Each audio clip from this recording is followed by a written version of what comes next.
லூக்கா 3ஆம் அதிகாரம் 21, 22 வசனங்களை இதற்கு தியானத்திற்கென்று நாம் எடுத்துக்கொள்வோம்.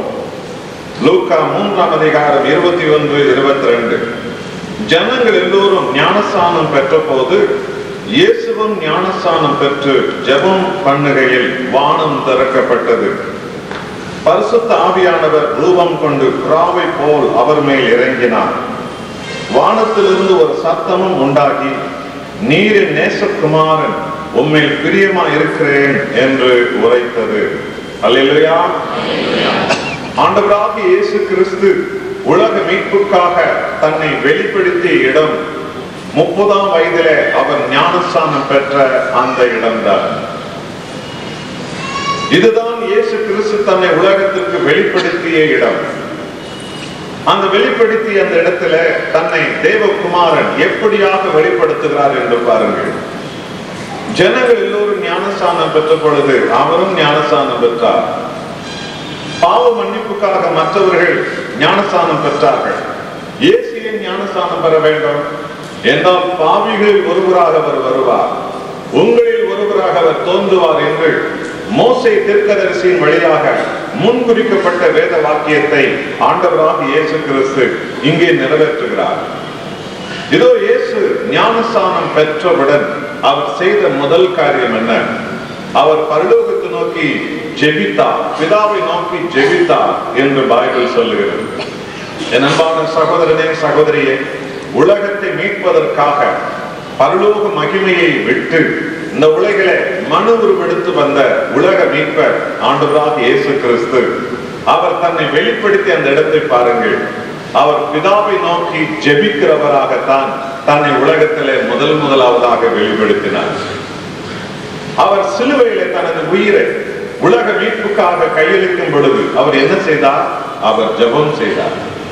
பிதாவே, இவர்களை மன்னியும், தாங்கள் செய்கிறது என்னதென்று அறியாமல் செய்கிறார்கள் என்று சொல்லி உலகத்திற்காகவும் எல்லோருக்காகவும் அவர் சிலுவையிலிருந்து அவர் ஜெபித்தார். ஆமென். அன்பானவர்களே, ஆண்டவராகிய இயேசு கிறிஸ்துவின் வாழ்க்கையின் ஆரம்பமும் அவருடைய வாழ்க்கையின் முடிவும் இந்த பூமியில ஜெப வாழ்க்கையாக இருந்தது. இதுதான் கிறிஸ்துவை ஏற்றுக்கொள்ளக்கூடியவர்களுடைய வாழ்க்கையின் ஆரம்பமும் முடிவுமாய் இருக்க வேண்டும். நேற்று வரைக்கும் நீங்கள் பெயர் கிறிஸ்தவர்களாக வாழ்ந்திருக்கலாம், பேச்சு கிறிஸ்தவர்களாக வாழ்ந்திருக்கலாம், பாரம்பரிய கிறிஸ்தவர்களாக வாழ்ந்திருக்கலாம், தேவனை அறிகிற அறிவில்லாதவர்களாக உங்களில் நம்மிலே பல பேர் வாழ்ந்திருக்கலாம்.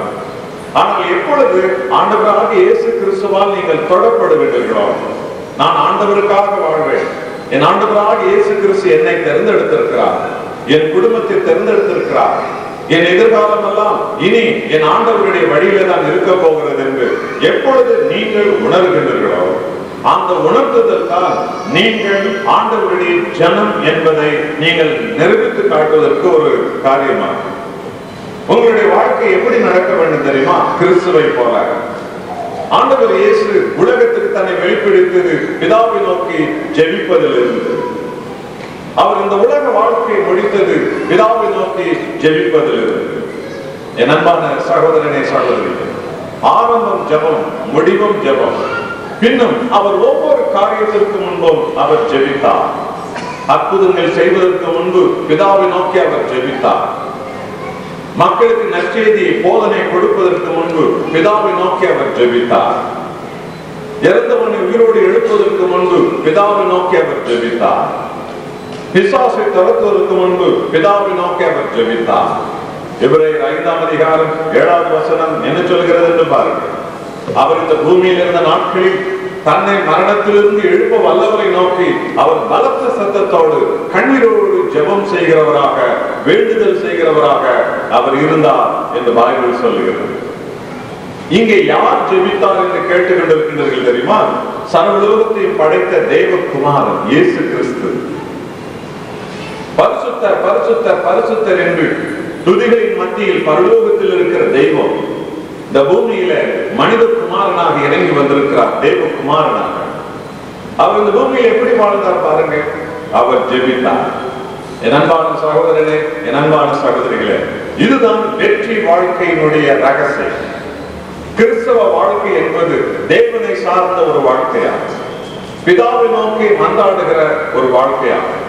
இதைதான் நம் ஆண்டவராகிய இயேசு கிறிஸ்துவிடத்துல நாம் காண்கிறோம். என் அருமையான சகோதர சகோதரிகள், இன்னைக்கு ஊழியம் செய்கிறவர்கள், ஆண்டவரால் தெரிந்து கொள்ளப்பட்டவர்கள், தேவனுடைய பிள்ளைகள், தேவனுடைய ஜனங்கள், நாம் எல்லோரும் ஆண்டவரை தெரிந்து கொண்ட அந்த நாள் முதற்கொண்டு இந்த பூமியில நமது வாழ்க்கை முடிய மாட்டோம். நாம் பரலோக தேவனை நோக்கி ஜெபிக்கிறவர்களாக, இயேசுவை போல நாம் எப்பொழுதும் ஜெபிக்கிறவர்களாக, வல்லமையை பெற்றுக்கொள்கிறவர்களாக, பலத்தை பெற்றுக்கொள்கிறவர்களாக இந்த உலகத்திலே நாம் வாழ அழைக்கப்பட்டிருக்கிறோம். பாருங்கள், இயேசு ஜெபித்தார். இன்றைக்கு அந்த இயேசுவை நோக்கித்தான், இயேசுவின் நாமத்தில் தான் நாம் பரலோகத்தை நோக்கி, பிதாவை நோக்கி நாம் ஜெபிக்கிறோம், ஆண்டவரிடத்தில் நாம் ஜெபிக்கிறோம். ஆனால் அந்த இயேசு இந்த